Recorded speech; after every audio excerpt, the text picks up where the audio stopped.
Tarih 1940'lı yılları gösterdiğinde Almanlar büyük amaçlar doğrultusunda kamplarına binlerce insanı doldurmuştu. Bu kadar insan ise tek bir amaç için buradaydı. Hepsine ayrı ayrı ve delice deneyler yapmak. Bu kadar insan o akıl almaz deneylere maruz kalırken dünya ise büyük bir iç karışıklık ve savaşın ortasındaydı. Yani o insanlara yardım edebilecek kimseler yoktu. Daha önceleri de sizlere bir Alman doktorun uygulamış olduğu insan 40 ayak deneyini sizlere anlatmıştım. Emin olun ki bu videoda diğer konunun muadili diyebilirim. O videoma gelen yorumlar ise oldukça tuhaftı. Çünkü hoşlarına giden insanların yorumlarına rastladım. Ama bir gerçek var. 1. ve 2. Dünya Savaşı zamanında özellikle Almanların yaptığı bu deneyler sayesinde bugünkü teknoloji ve tıptaki ilerlememizi kaydedebildik. İnsan 40 ayak deneyinde bu cümlem için çok fazla linç yemiştim. Ama olaylara objektif bakmak esas olduğu için günümüzde bu deneyler insanlar üzerinde değil hayvanlar üzerinde yapılmakta. Keşke seslerini bu zavallı hayvanlar içinde çıkarsalar. İnsan 40 ayak deneyinin videomu izlemediysen yukarıdaki kartlardan izleyebilirsin.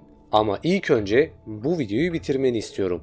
Ben Bilgin Yaman. Bu videoda sizlere Almanların yaptığı ve insanın kanının çekilmesine neden olan deneyden bahsedeceğim. Geçmişin Sırları kanalıma hoş geldiniz. Ama durun. İlk öncelikle diğer videom olan kimsenin bilmediği Allah'ın kitabı Levh-i Mahfuz videoma gelen yorumları sizlere göstermek istiyorum. Ve tabii ki de kanalın bilgi kurduna. Sizler de bu videonun altına yorumlar atarak bir sonraki videomda çıkabilirsiniz. Hazırsanız başlayalım.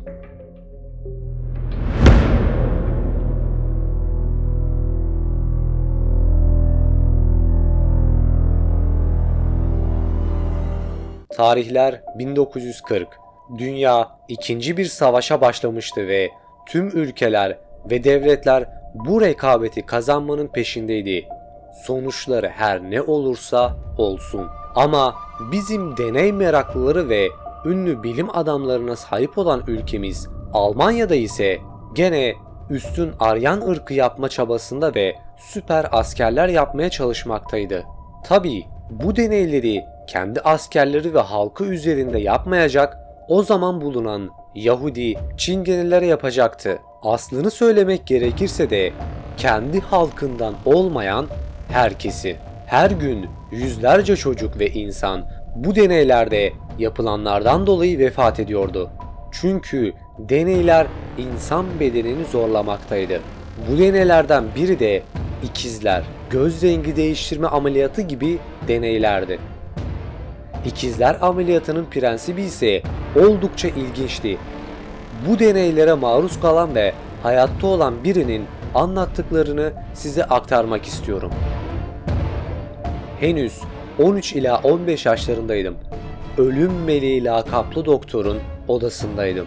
Neler hissettiğimi sizlere tarif dahi edemem. Tamamı insan gözünden oluşan bir duvara bakıyordum. Bu gözler ise sanki bana bakıyordu. Zaten oracıkta hemen bayılmışım. John tabi tutulduğu ilk teste kız kardeşiyle birlikte küçük ahşap bir kutunun içerisine tutulmuş, sözde doktorların düzenli olarak kız kardeşlerin sırtlarına canlarını yakan iğneler yaparak göz renklerini değiştirmeye çalışmışlar. John hatırladığı bir diğer deney ise yüzlerce ikize Noma adı verilen bir virüsün enjekte edildiğiydi. Bu virüs yüzünden çocukların yüzünde ve cinsel organlarında gangrenler meydana geliyor ve bu sebepten dolayı da vefat ediyorlardı. Bu deney yüzünden onlarca çocuk yüksek ateş yüzünden de ölmüştü.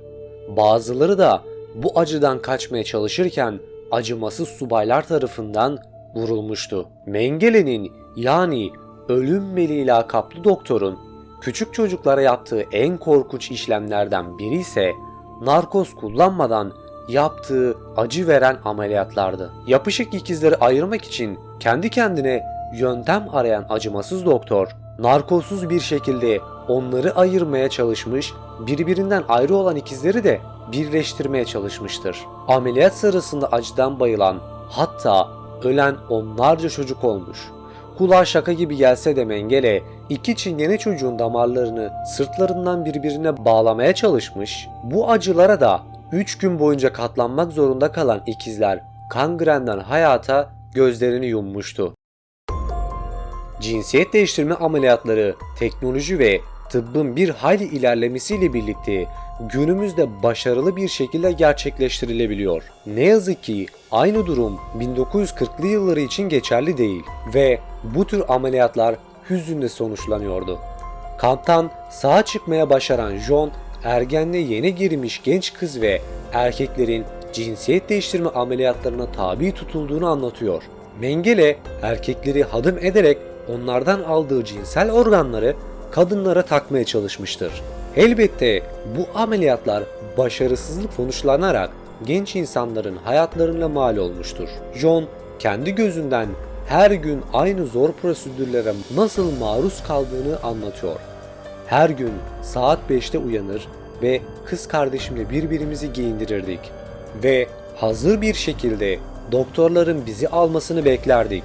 Devasa odalarda muayene edilir, boyumuz ölçülür ve X-ray taramalarından geçerdik. Tüm bu kontroller biz çırılçıplakken yapılırdı. Hava soğukmuş, yağmurluymuş, kimsenin umurunda değildi. Sürekli ağzımı, boyumu, kafatasımın büyüklüğünü ölçer, ikiz kardeşiminkilerle kıyaslardı.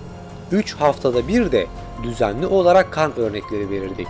Sağ kolumuzdan kan alırlar, sol kolumuzdan ise adını hiç bilmediğimiz virüsler enjekte ederlerdi. Mengele sadece muhteşem Aryan ırkını yaratmakla uğraşmaz, ara sıra da olsa Alman askerlerini savaşlara daha dayanıklı hale getirebilmek için deneyler yapardı. Bu deneylerin arasında insanların ölmeden önce ne kadar çok kan kaybedeceklerine dayanan birkaç tür deneyler de vardı. John 3 haftada bir gerçekleştirilen kan örneği verme prosedürlerinde küçücük bir kızın vücudundan fazla kan alındığı için yere düşüp öldüğünü görmüş. Fazla oranda alınan, doktorların yaptığı bir yanlışlık değil, Mengele'den gelen emirler üzerine yapılan, yani kasıtlı olarak yapılan bir deneydi. Adını bile bilmediği ve kampta acılar içinde ölen küçük kız sayesinde Mengele, bir insanın ölmeden önce ne kadar kan verebileceğini öğrenmiş oldu. Farklı genleri birbiriyle karıştırmak isteyen Mengele için de çingene ve cüce olmak zayıflıktı. İki ırkın birleşimiyle doğan çocuğun daha mı zayıf yoksa daha mı güçlü olacağını anlamaya çalışan Mengele, insanların rızası olmadan cinsel ilişkiye girmek için onları zorluyordu. Tıpkı John gibi çocukken Mengele'nin deneylerine maruz kalmış ancak yine de kamptan sağ kurtulmayı başarabilmiş birisi olan Elon yıllar sonra bu deneylerden aklında kalan bazı detayları paylaştı.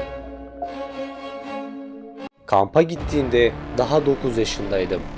Nedenini tam olarak bilmiyorum ama kampa cüceleri de getirmişlerdi. Levi adında bir adam vardı. Kolları ve bacakları felçli olduğu için istediği gibi hareket edemiyordu. Deneye tabi tutulan onlarca çocuk devasa bir salona getirildi.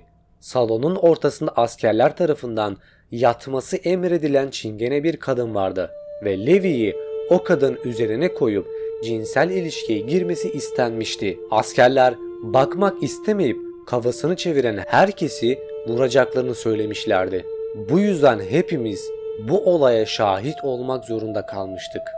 Bu deneylerin her ne kadar delice olduğunu bilsek de bugünkü teknolojinin ve tıptaki gelişmenin bu eski zamanda yapılan akıl almaz deneyler yüzünden olduğunu söylemek zorundayım. Size bir soru. Sizce teknolojinin gelişebilmesi için bu tarz deneylere insan veya hayvan fark etmez yapılması gerekli mi? Yorum sizlerin. Buraya kadar izlediysen videoyu beğenmişsin demektir. Kanalıma abone olabilir, videoyu beğenebilir veya yorumlarda fikirlerini belirtebilirsin. Bir sonraki videoda görüşmek dileğiyle. Kendinize iyi bakın. Hoşça kalın.